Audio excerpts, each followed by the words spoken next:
माँ बाप ये समझते हैं कि औलाद को हमारी परवाह नहीं है, हर वक्त एक ही टॉपिक लेकर बैठेंगे, हर वक्त सिर्फ समझाने के लिए बैठेंगे, तो जाहिर है कि उसमें और आप पे फासला आ जाएगा, वो उकताहट हो जाएगी। जब आपको बोलना नहीं आता था तब वो समझ जाते थे, तो आज आपको बोलना आता है तो क्यों नहीं समझेंगे। बेटा आ रहा था प्लेट लेकर और उससे ठोकर लगी, गिर गया बेचारा, प्लेट भी गिर गया। अब आप मेहमान के सामने तो कहेंगे बदतमीज।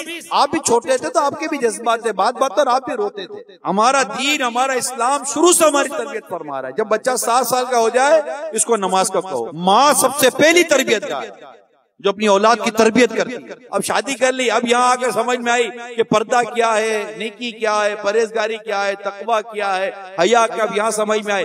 अब आप बोलोगे जाकर मैं उसको 2-2 हाथ दूंगा और उसको मैं बदल दूंगा, ना ना। नेकी की दावत नरमी से दी जाती है, नेकी की दावत प्यार से दी जाती है। इस्लाह करने के और बहुत सारे अंदाज होते हैं। जनरेशन गैप का ये जो नारा है ना, किसी सूरत से खत्म करने की कोशिश कर रहा हूँ। माँ बाप औलाद से हसद नहीं करते, माँ बाप औलाद का बुरा नहीं चाहते। औलाद के हवाले से भी माँ बाप के लिए भी हदीसों में तरबियत मौजूद है।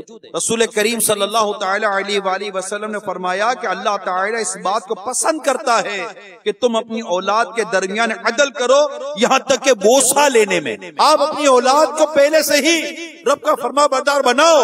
जो रब का फरमाबरदार बनेगा, उसके प्यारे हबीब की इताअत वाला बनेगा, वो इंशाल्लाह माँ बाप को भी फरमाबरदार बनेगा।